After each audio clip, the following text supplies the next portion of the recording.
такую судьбу. Оставайтесь лучше в своей полосе. В Красноярском крае грузовик заставил телезрителя Владимира опробовать обочину. Большегруз выехал на встречку и явно не планировал возвращаться обратно.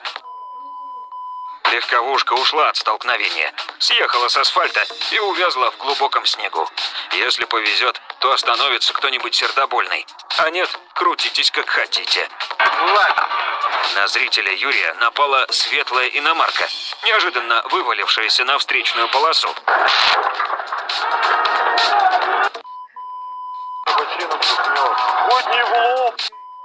Атака вышла на загляденье. Наш зритель Сергей получил многотонный привет со встречной полосы. Дальнобойщик совершил неудачный обгон и внезапно показался из-за пригорка. Разъезжаться с презентом пришлось на неприятно малой дистанции. На глазах у крымчанина Романа у рейсового автобуса отвалилось колесо и отправилось на встречную полосу.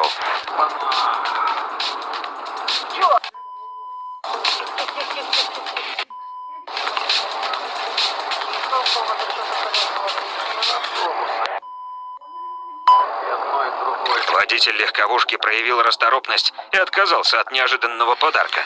Ему такая запаска ни к чему. Битва взглядов – это не только бокс. Наш зритель Эдуард наблюдал за встречей в Подмосковье противников разных весовых категорий.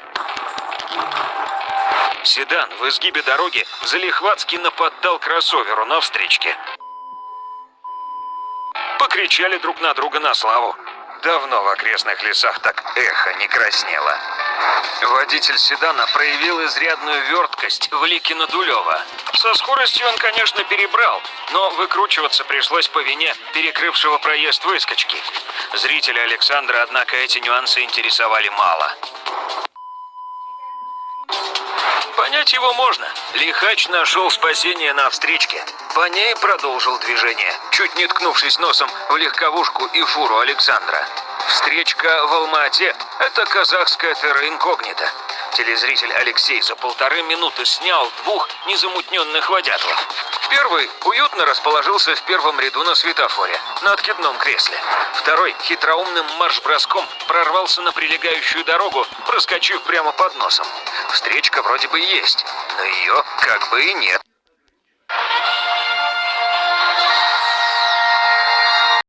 Сначала протираем очки, потом включаем зажигание. Старый конь борозды не портит, но аварийную ситуацию создает. Справедливость утверждения проверил зритель Сергей, в лоб которому выехал возрастной водитель на темной иномарке. Меня моргает, чтобы я его взять. Как идти? Инициатор свидания заставил уступить дорогу и позволить ему по добру по здорову убраться в свой ряд. В городе Орле водитель самосвала явно не был готов к испытаниям. Грузовик поелозил и вырвался на свободу, но подбил легковушку.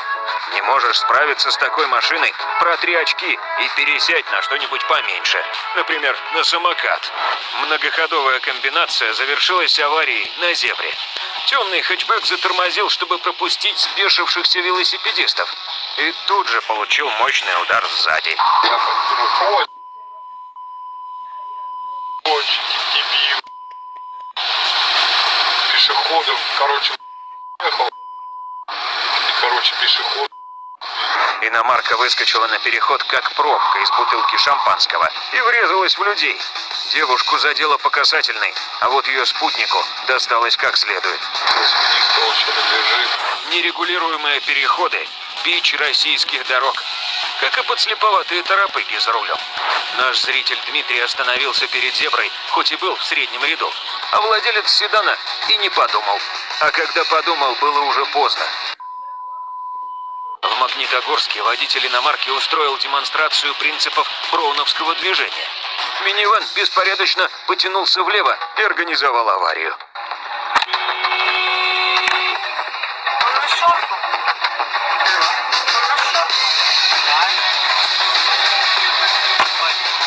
Как и положено броуновской частице, водитель не стал останавливаться и продолжил хаотичное движение в пространстве.